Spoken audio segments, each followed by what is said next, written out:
I find that much harder to get my brain around than sort of saying, okay, here's the problem. Now let's answer it.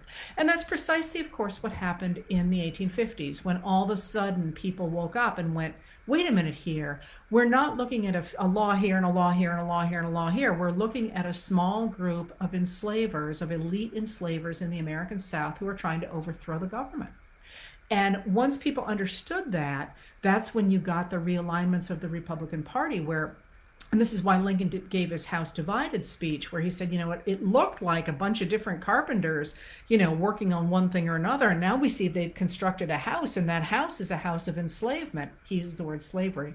And we can't continue to be a house that's divided, where half of us are against slavery and half of us are for slavery. They built this house. They're going to make us a country that is based in enslavement. And I don't agree with that. And once people understood that that was what was happening, they joined together, and they, of course, fought the Civil War and beat back that ideology. And then after the war, they really divided again into new patterns. But in this moment, we're looking at something very similar. So, and I can tell you more about that if you're interested. Hey, Rick, how are you? Um, so if that's the case, if this is what we're looking at, and if this is something that looks very similar to the 1850s, so people are like, what do I do? What are we going to do? What should we do here? And the funny thing about that is that we have models. Obviously, we have models. And the 1850s is a model. And what Abraham Lincoln did was to name it. And he didn't invent the naming of it. The concept of a slave power actually came from the abolitionists much earlier. But he insisted on talking about it and saying, wait a minute, look at what we're looking at here. This is not a question of the Democrats wanting a law here and over here and over here. This is a concerted effort to make this nation an enslaving nation everywhere. And I could also walk you through how that worked, but I think today that point is just that he named it. And he said, listen, we're in this together to fight this back. All of us who are willing to fight against this. I don't care what your previous parties were. I don't care, what your background is. I care about this country, and I care about democracy. And so join us if you agree with me. And so first of all, we have the example of Lincoln and the people who thought like Lincoln embracing the fight and saying, well, this is really what we're up against. But what is more interesting to me in this moment, and of course I'm interested in the 1850s, obviously, that's kind of what I studied, but what's more interesting to me in this moment is the 20th century, the late 19th and the early 20th century, and the NAACP, the National Association for the Advancement of Colored People. Because it's funny when we talk about civil rights nowadays, really since the 1970s, really, maybe 1970s, maybe 1980s, we focused on the civil rights movement as being heroes, individuals, the Reverend Martin Luther King Jr., Thurgood Marshall, these Fannie Lou Hamer, individuals. But the truth is that the NAACP formed in 1909 on the anniversary of Lincoln's birth, although that was a little fudged so they could say it was the anniversary of Lincoln's birth, to protect the ideas of the Declaration of Independence. And if you look at their opening, at their mission statement, that's exactly what they say. They say we're living in a world in which African Americans can't vote, they're lynched, they're being treated terribly. This is a cause for Black Americans, of course, but they don't have a voice right now because they can't vote and they're getting lynched and they're being excluded from the kinds of positions in society where they could change society. So this is the job of everybody who cares about democracy to step up to the plate and make sure that African Americans get equal rights. And they were trying to honor Abraham Lincoln, but they literally say in their mission statement, we are going to publicize that the American democracy is not, in fact, offering equality before the laws or the right to participate in in the government. And we're going to make sure that people know every time those rules are broken, every time that an African American is lynched, we're going to hang banners outside buildings. We're going to write about it in newspapers. We're going to call attention to it, and we are not going to shut up. And the NAACP is formed around Black journalist Ida B. Wells, for example, and Black sociologist W.B. Du Bois, and a number of settlement house workers. And I've talked to you, I think, about settlement house workers before, because remember in 1909, women can't vote either.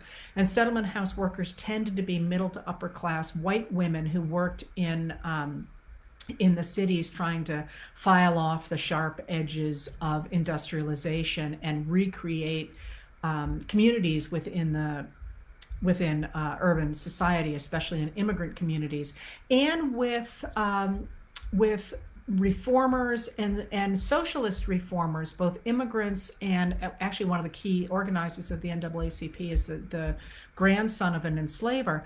They are people who are critiquing American society, and they get together, this biracial, multiracial group of people, to say we care about democracy. But they're not the first people to care about democracy. What the NAACP does truly brilliantly is they publicize everything. Every time something happens that they disagree with, and they're focused largely on African Americans, of course, they talk about it. They're out there. They're involving people in the discussions. They're reaching out to actors. They're reaching out to radio stations. They're saying, wait a minute, it's not okay, for example, that in 1947, Mrs. Recy Taylor was gang raped on her way home from church. This is not okay, and people need to talk about it. And the people who attacked her confessed to the attack, but they were never even charged. And they were always out front talking and taking up oxygen. Now, why do I mention this? Because you hear about the important moments of the civil rights movement. The funeral of Emmett Till, for example, where his mother, Mamie Till, insisted on leaving the coffin open so people could see how the two white men who had attacked him allegedly for whistling at one of their wives, and they'd beaten him and murdered him, and I mean his body was terribly abused, and she insisted on that being seen. You hear about Mamie Till, you hear about Emmett Till, you hear about Isaac Woodard, you hear about Mrs. Recy Taylor, you hear about these individual events, but what you don't hear about when we talk about how those things fed the civil rights movement is the fact that all of those things were publicized by the NAACP, by the people associated with the NAACP. Rosa Parks, NAACP. She's the person who made Mrs. Recy Taylor's attack a major deal. She was actually traveling around the state at that point, taking records of Black Americans being attacked, especially sexually assaulted or raped. The focus on these individuals has erased the fact that behind them were these people talking about what was happening. So the idea that somehow in the 20th century, the lives of Black Americans become worse, and so somehow white people suddenly start paying attention, that's not the case at all. These things certainly happened in the late 19th century, but at that point, the people calling it out were individuals like Ida B. Wells, for example, a journalist, a school teacher, and then a journalist. But white people weren't reading. The people who had power, the people who could vote, white men weren't reading Ida B. Wells. It required people like the other people involved in the NAACP, the white people involved in the NAACP, but also people like W.B. Du Bois, a brilliant writer, sociologist, who insisted on publicizing everything that happened, or everything they could find that happened. And so I mention that, and I'm focusing on the NAACP here because, well, people keep writing to me saying, it's over, what are we going to do? And I keep saying, look, we got the civil rights movement out of a period in which only white men could vote. I mean, only white men could vote. And their minds were changed because of organizations like the NAACP. I'm not suggesting you all have to run out and join the NAACP, but this is why I keep talking about taking up oxygen. Like, you don't always see it. It's not like somebody goes, oh, you're right, I'm going to think differently now.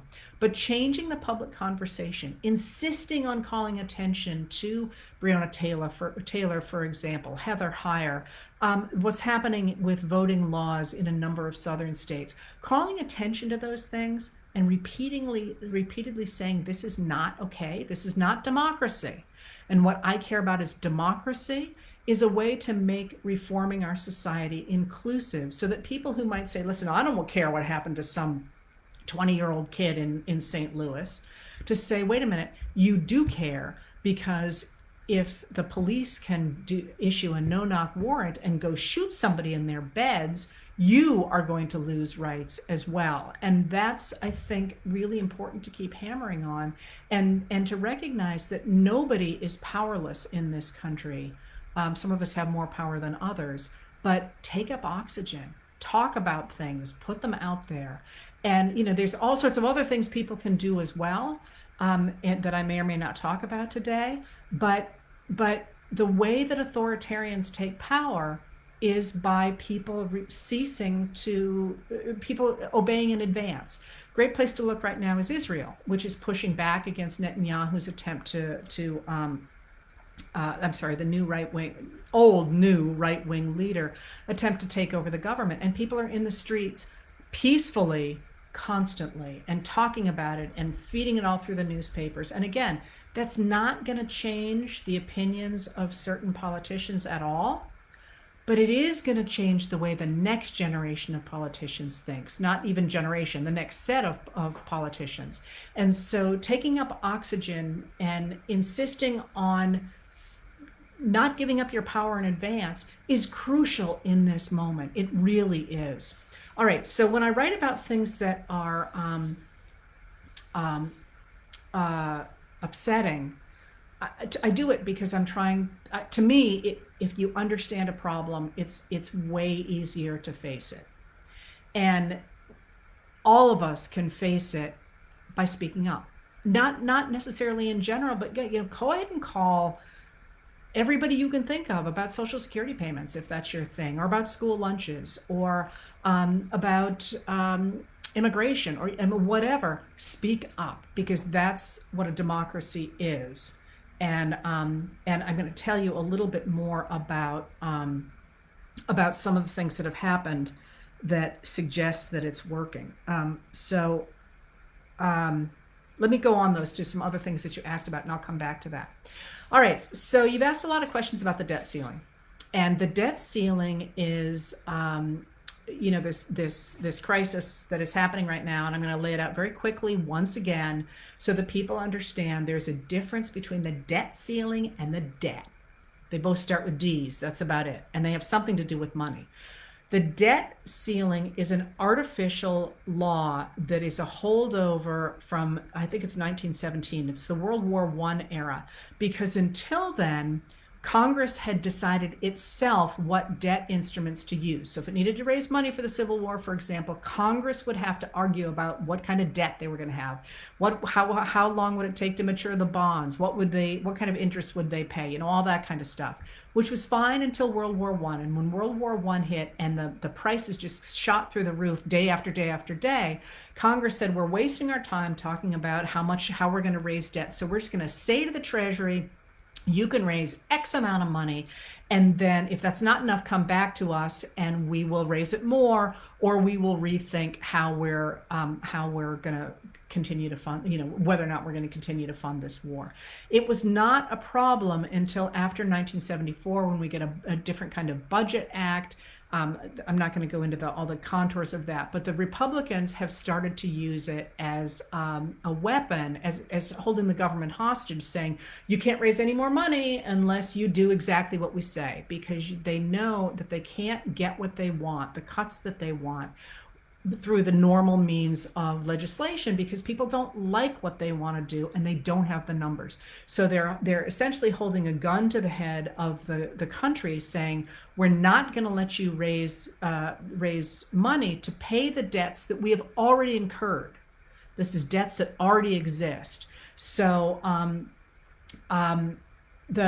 the debt ceiling is just an argument about whether or not Congress is going to say to the Treasury, yeah, you can go ahead and raise more money to pay the debts that we've already appropriated, we've already incurred.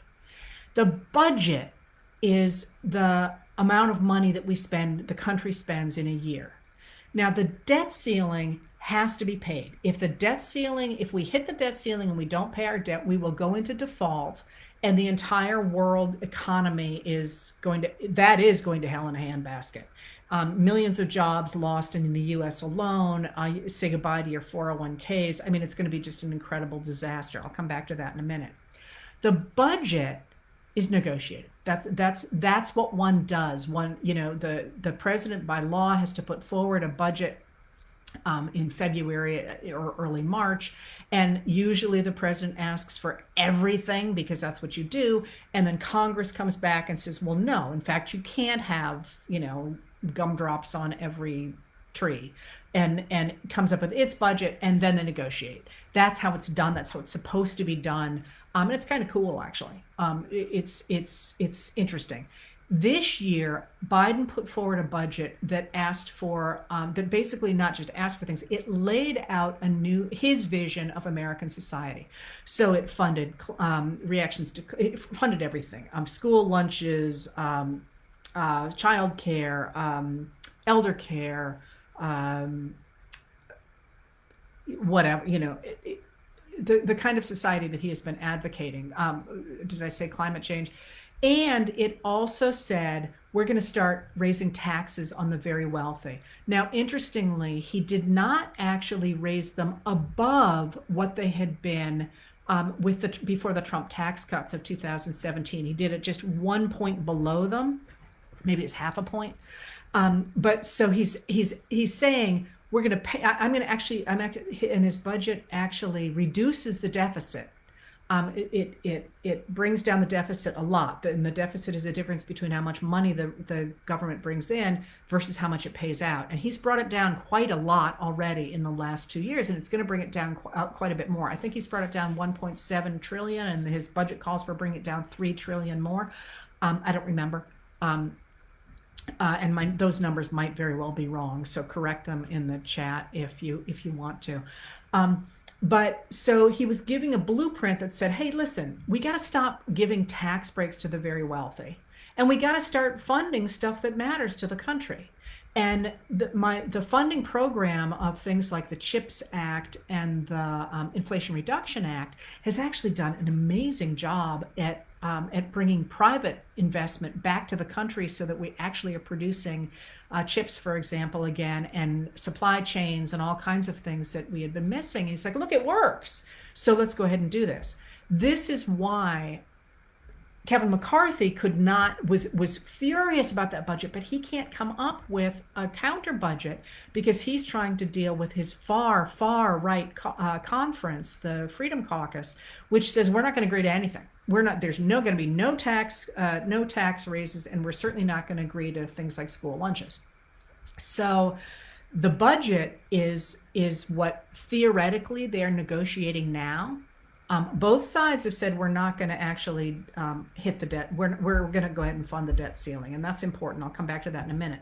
But that's what they're trying to argue about now is the budget. And Biden has said, I'm just not gonna cut all the stuff that you want, because they've said they don't want to touch defense spending, which went up significantly this year, largely because of the war in Ukraine. We're not going to cut Medicare, we're not going to cut Social Security, and we're not going to cut veterans benefits, which means that everything else has to be cut. Well, before they put veterans benefits in there, everything else would have to be cut 22%. And if you take veterans benefits out, now everything's got to be like 20, more than that, more than 22%. And that would just grind the whole government to a halt. They also had a poison pill in that said that Congress had to approve a number of regulations before they could go into effect, which would essentially have basically done what the Freedom Caucus wanted, which is to destroy the federal government. All right, so that's where the whole, where we are with the debt ceiling and the budget. But we're going forward with this debt ceiling, and there's a lot of stuff that is not being said that I'm finding really interesting. And I'm going to jump back to Abraham Lincoln here, because if you think about the southern states seceding from the Union, South Carolina seceded from the Union, and a number of states followed it immediately after Abraham Lincoln was elected. not after he was inaugurated. He was just elected. So the president was James Buchanan, and James Buchanan was a Southern sympathizer, and he said, they can't do this. This is wrong of them to do. It's unconstitutional for them to do it. But I have no power to stop them. So, you can't do that, boys. But then they did it. And of course, everybody in the North was like, hang on just a second here, dude. You can't do this. You can't let the country dismember itself. And he's like, sorry, you can't do anything, because he was a Southern sympathizer. Abraham Lincoln took office. And I wanted to read something to you about what presidents do when they take office. So Abraham Lincoln takes office, and he says, no, the South can't secede. We're not going to let this happen. Now, he thinks of a number of ways to try and bring the South back in gently. And I'm not going to give you a whole lecture on the Civil War now, although God knows I could. But he insists that he cannot let the Southern states go, even though James Buchanan thought he could. And why does he do that? He says, because I took the presidential oath of office. Let me read to you the presidential oath of office as it is set out in the Constitution. It says, I do solemnly swear or affirm that I will faithfully execute the office of President of the United States and will, to the best of my ability, preserve, protect, and defend the Constitution of the United States. Now, since 1884, we've expanded that a little. Now it reads, I do solemnly swear or affirm that I will support and defend the Constitution of the United States against all enemies, foreign and domestic, that I will bear true faith and allegiance to the same, that I take this obligation freely without any mental reservation or purpose of evasion, and that I will well and faithfully discharge the duties of the office on which I am about to enter, so help me God. Did you notice there that what the president swears to do is uphold the Constitution? Uphold the Constitution. What is in the Constitution? The 14th Amendment. The 14th Amendment is part of the Constitution. And the fourth section, off the top of my head, I think it's the fourth section of the Constitution says you cannot I'm not going to look it up now to get the wording right, but it says the debt of the United States shall not be challenged. And as you've heard me say before, I actually have studied that particular clause. Someone said, well, you're the expert on the 14th. I know the 14th really well, but there are people literally specialize in sentences of the 14th Amendment. My sentence or my specialty is that section on the debt.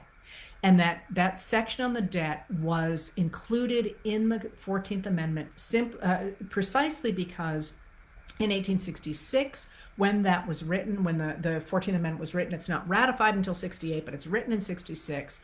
The Democrats, who still sympathized with the Confederacy, wanted to change the terms of the U.S. debt. It was being paid at the time in gold, which is what Congress had agreed to do during the war, and they wanted to renegotiate that debt and base it on a debt that was paid in which the interest was paid in greenbacks, which were less valuable, and that would have hurt the U.S. debt, and therefore it would have undermined the U.S. government. And that was explicitly put in there with the understanding that undermining the debt of the United States destroys the United States government. That's exactly why it was in there. And I would suggest to you that while everybody is sort of throwing stuff around, is he going to invoke the 14th? Well, I don't see what there's invoking about it. It's the Constitution. I mean, we don't invoke the Constitution when we do stuff. We simply abide by it. And so I don't see personally how Biden cannot do that, because he has taken he could violate his oath. Certainly we know presidents who have done so, but he has taken an oath to defend the Constitution.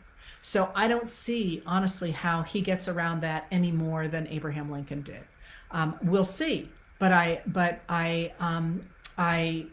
wonder if there is something going on here that we don't know about. I mean, we keep hearing that Biden says he's not going to use the 14th Amendment, and like I say, I don't even know what that means. What would it mean to invoke the 14th Amendment? So I don't know. I do know that both Biden and McCarthy have said as recently as this afternoon, we are going to raise that we're not going to get stopped by the debt ceiling. And so I'm going to take them at their word, which by the way is different if is different than I have been thinking.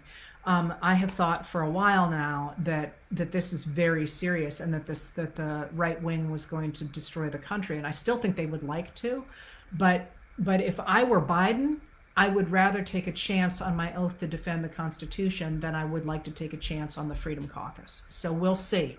That's my take on it right now. All right. I wanted to point out here, and I will talk more about this in a minute. I'm going to answer some of your questions, but I want to come back to the debt ceiling in just a minute. So somebody just asked here, what is the deadline? That we don't know, because it's a question when we run out of money, but Treasury Secretary Janet Yellen seems to have a pretty shrewd idea that it's at or about June 1st. Anyway, let me go. A couple more questions. People have asked, can Trump run for president from prison? Yes. The expectation is that voters will be smart enough not to put somebody who's in prison in office, but they certainly can run for office. But before you freak out about that, let me first remind you that Trump is in pretty serious trouble on a number of fronts. So aside from the lawsuits that Jean Carroll has, first she has won one of her lawsuits, and there's another one in the works that she has just added to because he went onto CNN and basically defamed her all over again, which she had just won on the day before. She has now added that to what is known as Carroll 1. Is that right? Yeah, the Carroll 1 suit. So aside from that, and aside from Alvin Bragg in New York, who's dealing with property issues with Trump, Fani Willis, the Fulton County prosecutor, has made it clear, I think, that something is going to be in the offing in coming up in the summer that again is something that Trump probably should be concerned about. I have no idea what she is looking at, of course, and I am not a lawyer, but literally he is on tape on at least 2 occasions at committing a crime. So it's a little hard for me to see the Willis sort of saying, never mind, we're not going to deal with that. That's a big deal because there's a tape. But then there is, aside from January 6th and all that, which I still think is something really important for the country to deal with, there remains the documents issue. And the documents at Mar-a-Lago, that case I have stopped reporting blow by blow in the letters because I sort of feel like that gets a little old. As in, tell me how it comes out rather than tell me each little step of the way. All those little steps are important, but there's so much bigger stuff that we need to deal with. It seems a little bit fussy to deal with piece after piece, but that has gotten significantly worse for Trump over the last several weeks. It turns out that there are a number of documents in which it is clear he has been told by his own lawyer he's got he can't hide the documents. Turns out there's video of somebody moving boxes, and it turns out it's possible that some of the documents are missing, which raises the question of where are they? Are they in somebody else's hands? I mean, before anybody gets too excited about that, by the way, if I were stealing documents, I'd just take pictures of them. So I don't know if that's what one does, if one is a spy, but when people are like, oh, it's a missing document, it's like, well, I don't know. I'd be more worried about people taking pictures. I don't know. I'm not in the FBI and I'm not a lawyer, but that is just another thing that's out there. But that's a really big deal. That's as we know, the subpoena they got was for the Espionage Act. I mean, if I were Trump, aside from anything else, that's the one I'd be worried about. So before we start to worry about the 2024 election, remember there's a lot of time between now and then, and a lot of things are going to happen. So I started with Trump and Fannie Willis and the Mar-a-Lago things, because what's happening with the introduction or the campaign announced yesterday of Scott. Come on, it's not Rick Scott, it's the other one. Tim Scott of South Carolina. That's a really interesting development to me. So if you think about the way people are talking right now about the Republican nomination and the Republican campaign, the Republicans going into 2024, it's pretty clearly acknowledged that Trump is the front runner because he can command that base, that illiberal democracy, the Christian democracy base, the ones who want to overturn democracy and put a dictator in place. He's got them, and they turn out to vote. And his hold over them is not transferable. We're not seeing that people are like, okay, I can't have Trump, therefore I'd just as soon have Nikki Haley. He is not able to transfer that loyalty. Not that he would want to, by the way. They're loyal to him, not to that brand necessarily. Now, there's some other people I think that could take over that brand. They are not currently running, but they're people who I watch and get very concerned about. I guess I'll say it. Michael Flynn is one that I'm concerned about picking up that base. But the fight right now seems to be between Trump and Florida Governor Ron DeSantis, and they're just kind of hammering at each other. DeSantis is plummeting in the polls. I mean, he's announcing tomorrow, allegedly with the backing of Elon Musk. DeSantis, I think everybody says he's got a glass jaw.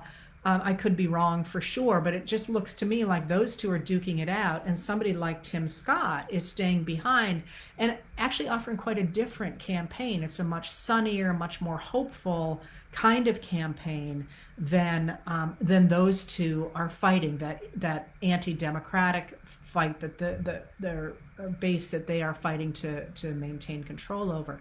Now, one of the things that it's worth remembering is that people who are involved in politics aren't necessarily looking to the next 2-year election. Like somebody like Tim Scott or somebody like Chris Christie, he's somebody to watch, I think, or younger people can afford to wait and can afford to wait for Trump and his ilk to flame out.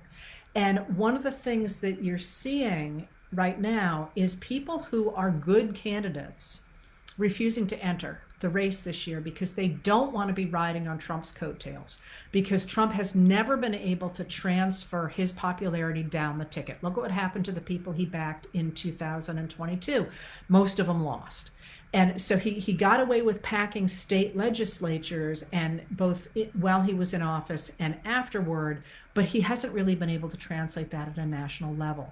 So the fact that Scott has jumped in says that Trump is vulnerable, but it also seems to me, not being on the inside of any of this, that for somebody like Scott, who's young enough to wait a couple of years, it's maybe not a bad idea to get out front and to say, wait a minute, I'm going to be here if the pieces all shatter between Trump and DeSantis, and if they don't, I could come around again in another year, and people are going to really know who I am, because I'll have gotten some traction as being somebody who wanted to take on Trump, even though it didn't work in 2024.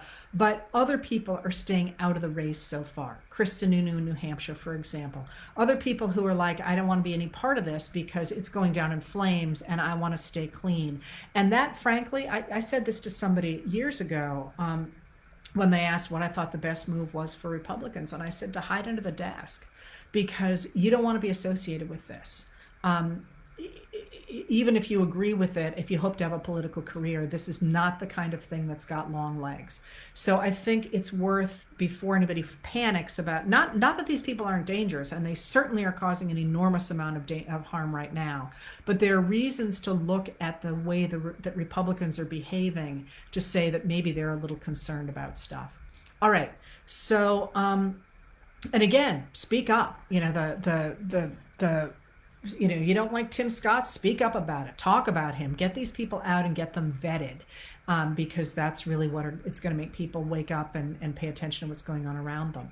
All right, now I wanted to go back to the debt ceiling because I think there's something really important that I think I'm actually going to write about it tonight. People have asked about Dianne Feinstein. Let me throw that out there. So she is in my opinion, she needs to resign. But before people have hate parties on her, remember that the Republicans have said they would not permit her to be replaced by a Democrat on the Judiciary Committee. So if she resigns, the Republicans have a majority on the Judiciary Committee, and Biden's never going to get another judge through. So I think that's what's going on with that. And it's just heartbreaking. It is just heartbreaking. That poor woman should be allowed to go sit on a beach on a chair and read a novel. And instead, it looks like she needs to be on the Judiciary Committee so they can get people through the judiciary. All right. So the debt ceiling. I want to make it a point to talk about something here that I find it mind-boggling that it's not front and center every day.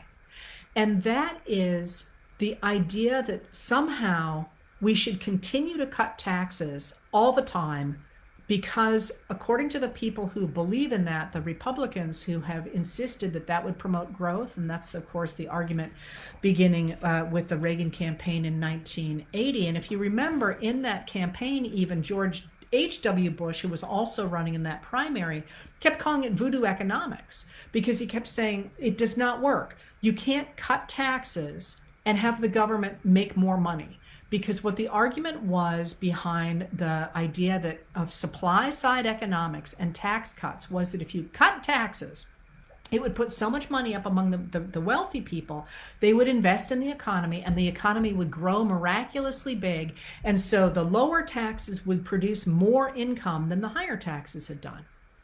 It was something that never worked.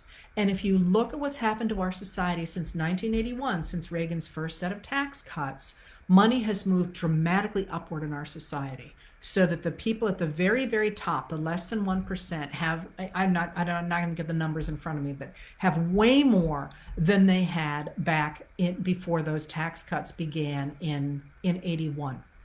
So from 1933 to 1981, we had a period of time that economists call the Great Compression, which meant that the society kind of mushed together and that the income and the wealth, those are different things, the income and the wealth of people at the top compressed so that it was close to the income and the wealth of people at the bottom, and most people were in that band. After 1981, with the beginning of the tax cuts and the deregulation of that period, we entered what was called the Great Divergence, which is whoop, it went the other way. So the money moved all to the up, I don't know why I can't talk today, all to the up, moved upward dramatically, and basically the middle class and poor people just got hollowed out. Now, the Republicans maintained that system by insisting that the kinds of programs that had created the Great Compression, business regulation, rights for workers, social safety net programs, the things that had really promoted the Great Compression, what they insisted was that was taking hard-earned tax dollars, usually from white people, and funneling it to people of color, usually black people, who were lazy and didn't want to work. And that rhetoric was never right. It was never true. But they have insisted, and until today, there was just on TV a Republican representative screaming at Katie Tur that cutting taxes was the way to increase the size of the economy. And that's never been true. In fact, those numbers never panned out. And the fact he was screaming, I think, indicated that he's terrified that people are finally paying attention to this. Because what we've done since 1981 is had major tax cuts under Ronald Reagan in 1981 and 1986. By the way, he also raised taxes at different times. And then, of course, under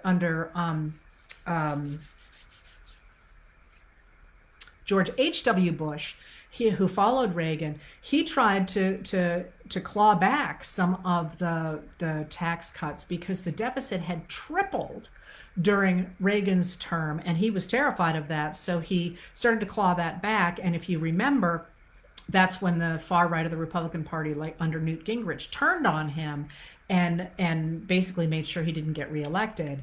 Under Bill Clinton, we got minor tax increases, and the tax increases of the George W. Bush administration, I'm sorry, George H.W. Bush administration, along with the Clinton tax, higher taxes, and some of the Clinton policies that went put in place, we actually moved the budget into the black. We had a budget surplus at the end of Clinton's term. Then when we get George W. Bush in office, again, not a majority president, elected by a minority of the popular vote.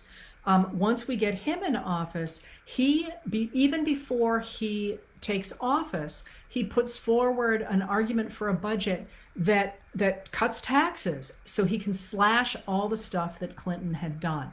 So we get more tax cuts, not the tax as much as he wanted. We still get more tax cuts under George W. Bush. And then, of course, we have the Iraq War and the Afghanistan War, and they are not funded.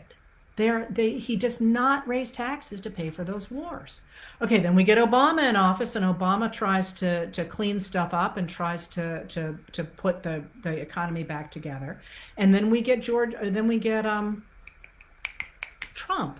And Trump has the 2017 tax cuts, which again are tax cuts for the very wealthy and for corporations. Now we get Biden back in office, and Biden has finally said enough is a freak enough. Let's at least go back to the 2017 tax cuts, because if we even went back to those, we would fix this hole in the budget that you Republicans are complaining about. He wants to grab money back by enabling Medicare to negotiate with pharmaceutical companies, which is a huge savings, not a decrease in quality of care, but a savings because we could negotiate with the pharmaceutical companies, but it would hurt their bottom line. He wants to stop giving huge subsidies to the oil companies, which made bank last year and the year before that. And he also wants to fund the IRS adequately so it can go over after the very wealthy tax cheats. And those are all things that the Republicans are against. In fact, they insist they want to keep the Trump tax cuts, which are set to expire in 2025. And even though the CBO, the Congressional Budget Office, which is nonpartisan, says it's going to cost $3 trillion. So one of the things that just kind of makes my head explode is that in the past, in history, until 1980, when the government needed more money, when the American people needed more money, they decided they wanted something and they needed money for it, Congress would decide how to do that. And they would do it, their first place to go after 1861 was to taxes. Once we invented federal taxes, that is the first place we went. Now, that's not to say everybody loved taxes. Sometimes they did love taxes, sometimes they didn't love taxes.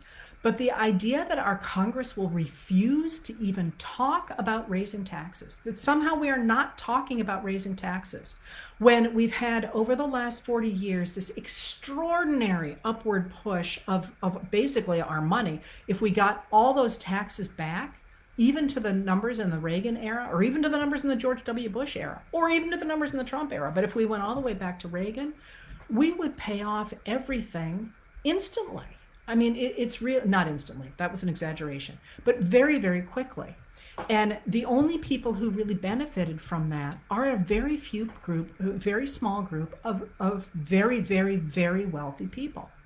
And for me, I keep, everyone wants a magic bullet, and I keep thinking, a magic bullet not only for the debt ceiling, but for many things. We have a real problem with the fact that we have people who are wealthy enough to buy Supreme Court justices and to buy media companies and to buy legislation and to buy all the advertising so that people vote against their interests. And for me, if I were going to have the ability to pass one thing, actually, if it were one thing, it would be voting rights legislation. Two things, I would raise taxes significantly on the upper levels of society, the same way Americans have done in our history from 1861 through 1981. That's how we dealt with things. And to the point that, remember, in the period after World War II, in the 1950s, that so many Americans think were such a wonderful time, the upper tax bracket in American society was 92%. 92%. And because remember, you pay taxes, the up to a certain amount is one level, and then a certain another, the next amount pays more than that, and then the next amount pays more than that. If you were up over that level, you paid 92%, or at least nominally. There were loopholes, not as many as there are nowadays. But somehow this idea that we can't talk about taxes, when in fact it was the Republican Party that invented federal taxation so that it could pay for the Civil War. It just kind of makes me crazy. Like, why? I mean, Biden's out there saying, yeah, I want to raise taxes on these very wealthy people because there's been a massive redistribution of wealth upward in the last 40 years that amounts to trillions of dollars. Why don't we actually ask them to pay their weight? And that seems to me to be something that when we talk about the budget, and certainly we talk about the debt ceiling, we talk about the budget and people are sort of saying, oh, we got to make cuts. Like, we've been making cuts for 40 years. Why don't we raise some taxes? And the fact that nobody is starting with taxes or even really grappling with taxes, it's funny, aside from the modern era, where obviously to my mind, we need those. Like, as a historian of taxes, that's actually where I got my start, is the historical study of taxes. It just makes my head explode. And the reason I cared about taxes and the reason that taxes are so important to me is because, everyone says, oh, I don't want to do my taxes. And I'm certainly right on the same team as that, and I'm not good at math, as you know. And somebody said, why do you study taxes? Because taxes are our way of deciding what our country should do and then who should pay for it.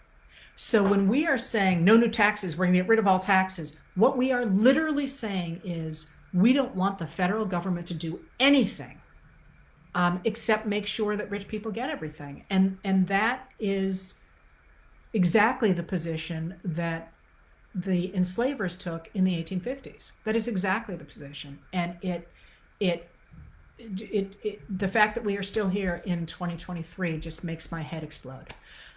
So anyway, so I want to make sure that, speaking of taking up oxygen, that people say the word tax, because one of the things, again, just to emphasize here, when Biden talks about taxation, he has promised that nobody who makes less than $400,000 is going to pay any higher taxes.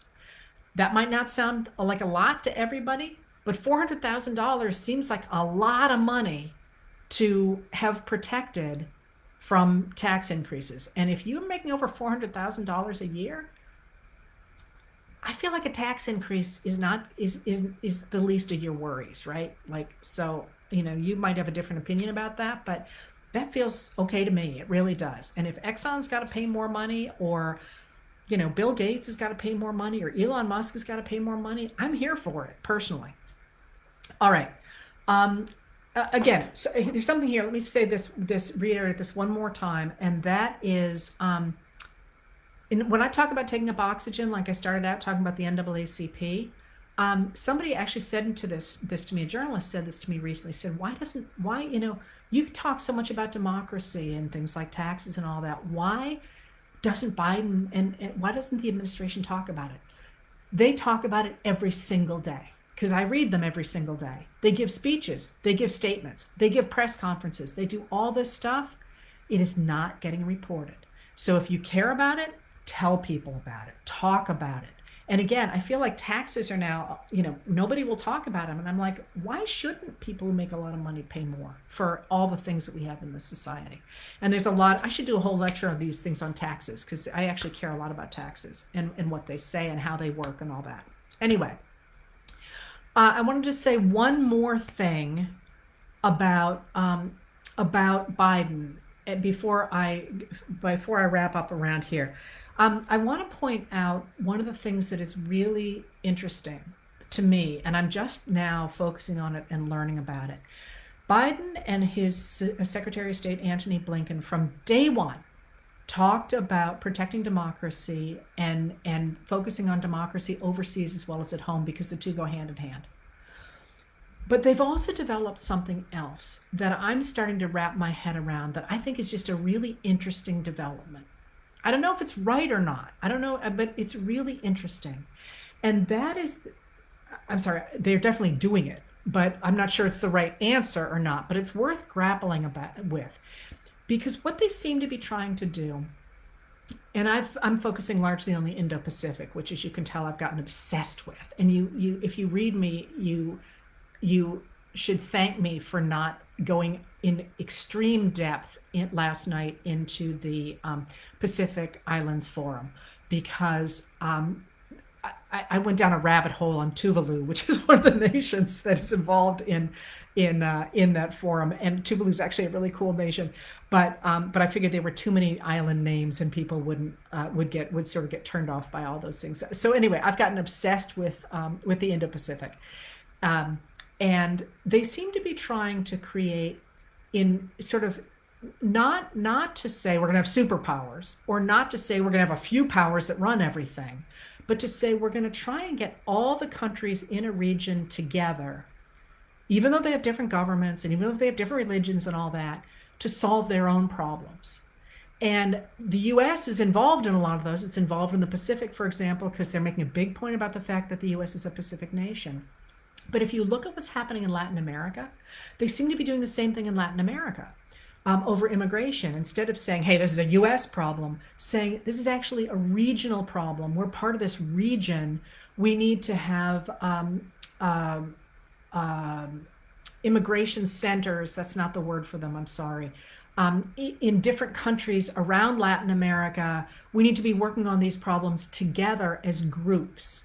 And that's why I thought it was so interesting last night that the way that they talked about the not yet signed and sealed, but the tentative agreement among the 7 Western states, that basically the federal government said, listen, you guys cooperate or we're going to do it and you're all going to take a hit. And all of a sudden those 7 states are like, okay, we'll cooperate. It was actually California who was holding out on that water agreement, but they got on board.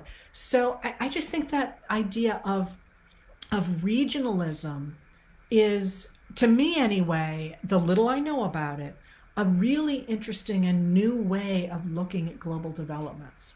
And it's worth paying attention to. And actually, someone said it sounds like teaching people to take responsibility. Actually, that is precisely what the administration has said about asking people requesting asylum to apply for asylum in the states that they travel through.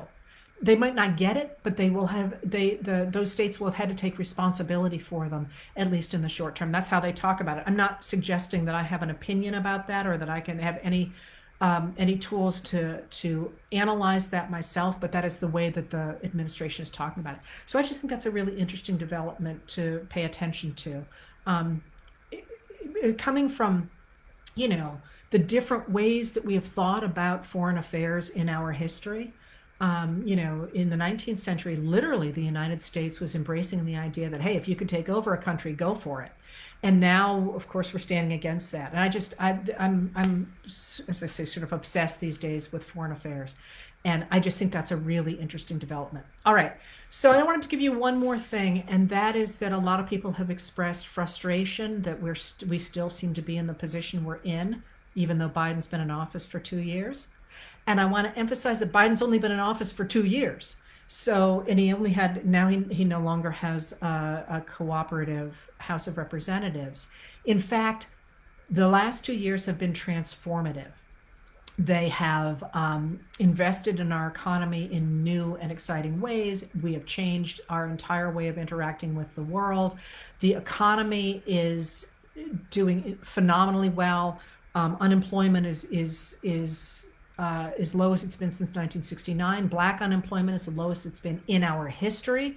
That's not to say that everything is ducky by any stretch of the imagination, but you cannot hope that we can turn everything in this country around in 2 years, when for the last 40, we have been operating under a system that concentrated wealth upward and denied rights to people of color and women and Black Americans. That doesn't turn around overnight.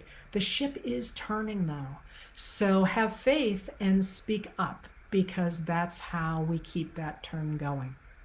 All right, I know people want to run off. I knew when Ducky came out, I'd hear about it. Anyway, I'm going to go back to my painting and see if I can actually win tonight. Somebody just said they're frustrated by the media and the fact it's not speaking up. Well, let's speak up instead of them. I do every night, and write to them and say, why aren't you covering the good stuff? And they will start to do it. Somebody will start to do it. All right. I'm going to go keep painting, and then I'm going to write. Thank you for being here. And just so you know, I have finished teaching for the year, and my book is done, really done, done. So heaven help us all. I've got lots of energy. Talk to you later. Thanks for being here.